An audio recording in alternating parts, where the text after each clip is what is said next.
नमस्कार. इमॅजिन करा, तुम्ही एक सक्सेसफुल बिझनेसमन आहात. नेहमीप्रमाणे तुम्ही सकाळी पेपर वाचायला बसता आणि पेपरच्या फ्रंट पेजवर तुम्हाला तुमच्याच मृत्यूची बातमी दिसते. तुम्हाला एकदम शॉक बसतो आणि तुम्ही ती बातमी वाचता.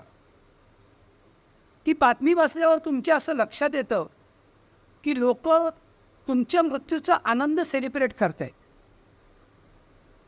2 मिनटं तुम्हाला काहीच सुचत नाही, खूप वाईट वाटतं.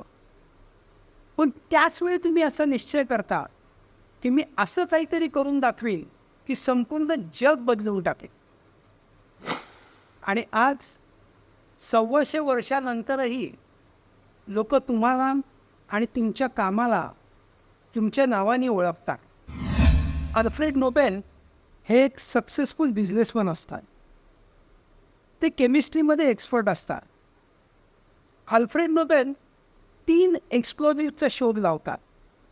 डायनामाइट, जेल ग्रॅनाइट ज्याचा खाणकामामध्ये उपयोग केला जातो, आणि बॅलिस्टाईट जे रॉकेटमध्ये प्रोपेलंट म्हणून वापरतात.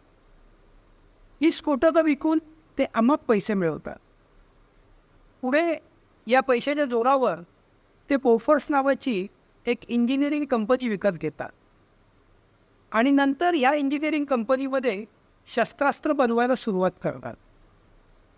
ते तोफांची आणि बंदुकांची वेगवेगळ्या प्रकारची डिझाईन बनवून त्याचंही मॅन्युफॅक्चरिंग या कंपनीत सुरू करतात आणि वेगवेगळ्या प्रकारच्या तोफा आणि बंदुकी विकून अफाट संपत्ती कमवतात.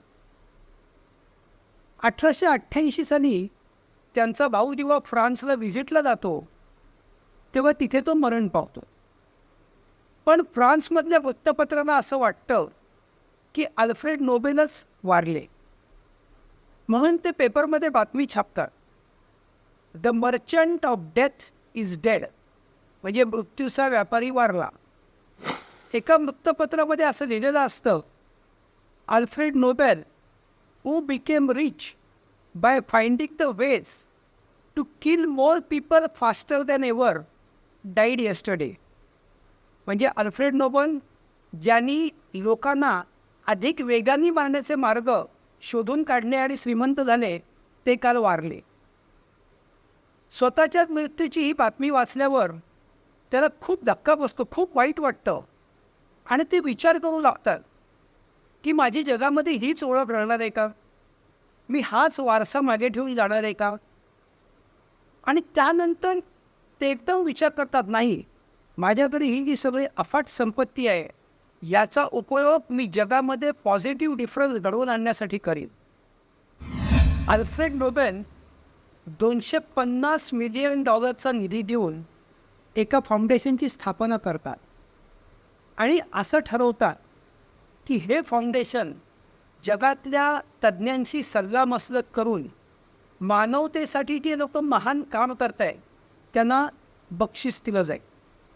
ही बक्षिसं साहित्यामध्ये काम करणाऱ्यांसाठी, सायन्समध्ये काम करणाऱ्यांसाठी आणि जगामध्ये शांतता प्रस्थापित करण्यासाठी काम जे लोक करतात त्यांच्यासाठी हा निधी वापरला जाईल असं ते पहिल्यांदा ठरवतात.